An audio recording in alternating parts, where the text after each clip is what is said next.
এই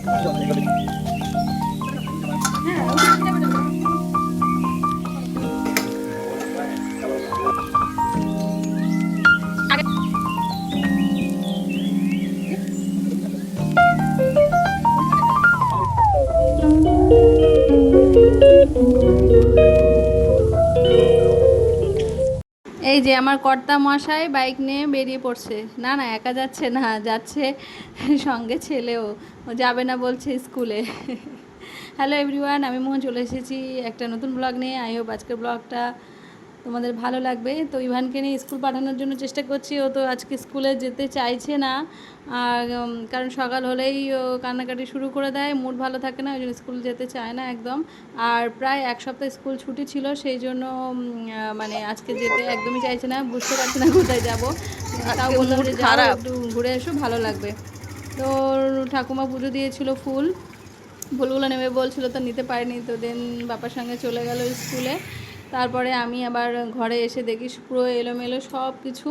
আর দেখো, সেগুলো আমার এখন পরিষ্কার করতে হবে, রান্না করতে হবে, জামা প্যান্ট কাচতে হবে, অনেক কাজ। এত কাজ কখন করব? দেখো এই ঘরটার কি অবস্থা, মানে রান্নাঘরের অবস্থা দেখো।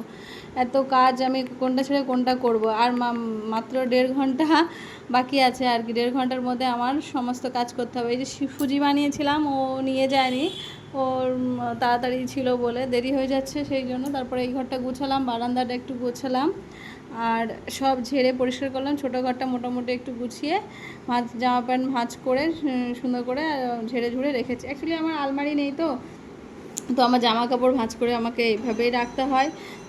এই কারণেই। আর কোথায় রাখবো? বিছানার ওপরেই ভাঁজ করে করে রাখি। আর ইভান এসে মানে পুরো ঘোটাঘুটি করতে থাকে। আর ভাঁজ করা দেখলে আরও সব ছুঁড়ে ছুঁড়ে নিচে ফেলে। এত যে দুষ্টু করে কি বলবো তোমাদের। আর এদিকে দেখো, কাচাকুচি করে এসে একবার স্নান করে এসেছি।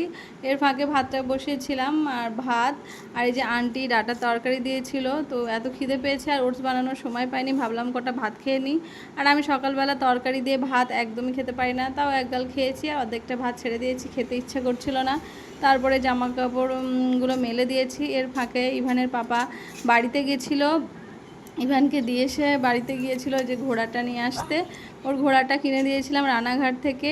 ও তো ওটা তখন অনেক ছোট ছিল, সেভাবে খেলতে পারিনি, আর ওখানেই পড়ে রয়েছে।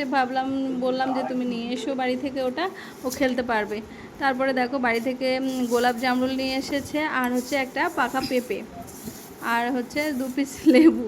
এই বাড়ির জিনিস যেটুকু হয়, খুব শান্তি পাওয়া যায়। আর দেখো, আমাদের গাছের পাকা পেঁপে কি সুন্দর লাল হয়ে গেছে, আর খুব ভালো লাগছে না দেখতে, আর মিষ্টিও ছিল খুব।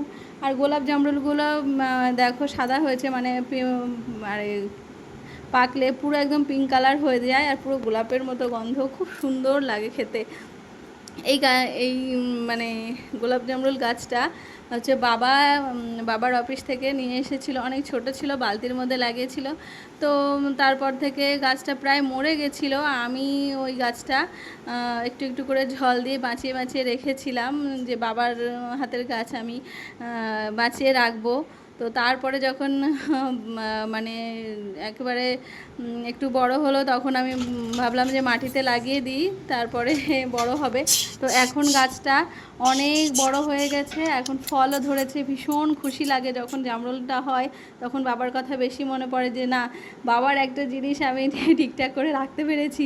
যাই হোক, কারণ বাবার হাতের জিনিস, কারণ যে গাছটা এত ছোট ছিল, আর সেই গাছটা এত মোটা আর বড় হয়েছে, কি বলবো তোমাদের সঙ্গে। আর সেই গাছের ফল পেলে তো আরও সুন্দর লাগে। কিন্তু বাবা খেতে পারেনি, এটাই কষ্ট, যে বাবা একটু খেতে পারলো না আর কি। যাই হোক, ইভান স্কুল থেকে ফিরে এসেছে। আসার পরে দেখো, সুজিটা বানিয়েছিলাম, সেই সুজিটা দিলাম ওকে খাওয়ার জন্য। আর পেঁপে কেটে দিয়েছি, পাকা পেঁপে।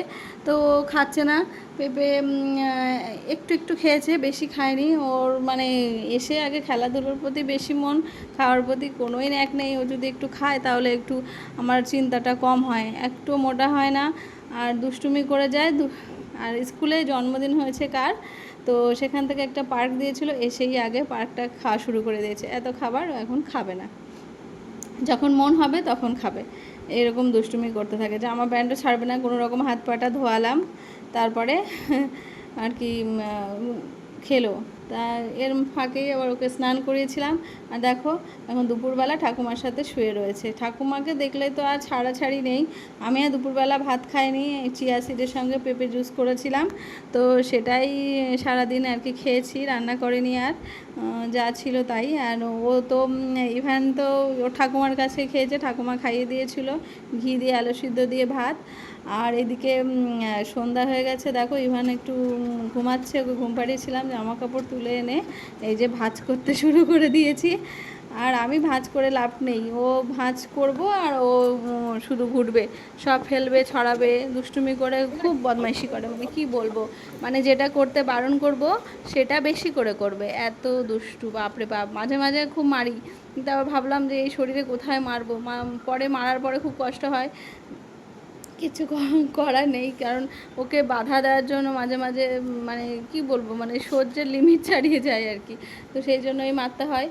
আর কি করব, কারণ এত কাজ কাম করে তারপরে যদি একটু শান্তিতে একটু বসতে না পারি, তারপরেও যদি দুষ্টুমি করতে থাকে আর বেশি চিৎকার করে, খুব এত চিৎকার করে, এত চিৎকার করে মাথা খারাপ হয়ে যায়। তো এগুলো গুছিয়ে ভাবলাম যে চা খাবো। তো দেখি ইভানের পাপা আসার পরে দেখি চা করতে পারি। এখন একটু গ্যাসে দুধ বসিয়ে দিয়েছি, দুধটা জ্বালানো হয়নি দুপুরবেলা, সকালে দুধ দিয়ে গেছিলো, ফ্রিজের মধ্যে ছিল, দুধ বসানো রয়েছে। দেখো জামা কাপড় ভাঁজ করে আমি এখন এখানে রেখে দিই।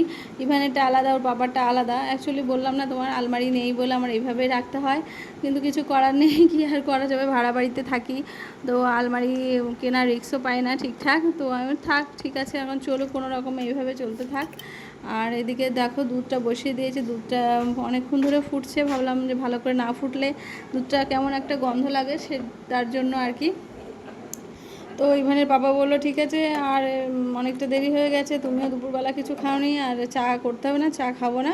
তো এই যে দেখো আমাদের জন্য খাবার নিয়ে এসেছে মিয়ামর থেকে, একটা হচ্ছে চিকেন প্যাটিস নিয়ে এসেছে আমার জন্য, আর ইভানের জন্য হচ্ছে একটা কেক নিয়ে এসেছে। তো চিকেন প্যাটিসটা আমি আর ইভানের পাপা খেলাম, আর তাও আমার ওর সামনে খাওয়া যায়নি, কারণ ও দেখলে দুটোই নেবে। তো ও আগে ছোটো ঘরে এসে আমাকে দিল, তো আমি বললাম যে না ঠিক আছে, ওর সামনেই খোলো আর কি কেকটা, ও খুশি হবে, কারণ জানোই তো ও খুশি হলে আমাদের একটু ভালো লাগে। তো এই যে যাচ্ছে, তো দেখো ওর মুখে হাসিটা দেখো, ওরে দেখেছো কত মিষ্টি হাসি না? তো সন্তানেরা সত্যি একটুকু মানে হাসির জন্য বাবা মারা কত কিছু করে, তাই না?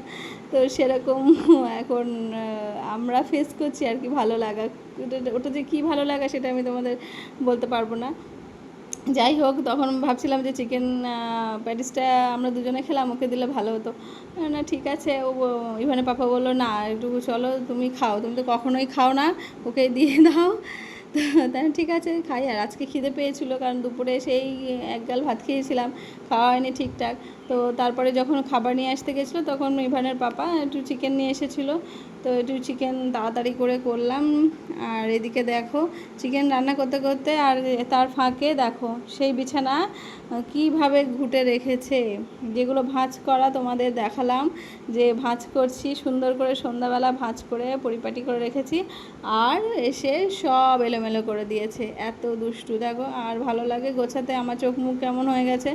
এখনও চিকেন রান্না হয়নি, চিকেন হবে, খাওয়া দাওয়া করবো, ওগুলো গোছাবো। ঘর দোরের অবস্থা তোমাদের আর দেখালাম না, কি অবস্থা যে ঘরে সারাদিন, মানে কি বলবো, আর কিছু বলার নেই। আমি তো পাগল হয়ে যাচ্ছি।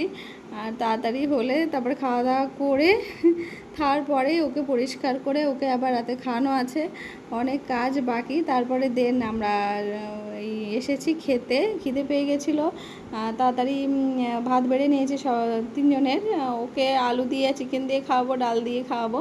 আর এই যে দুপুরের আন্টির তরকারি দিয়েছিল, সেটা এখানে পাপার জন্য রেখেছি।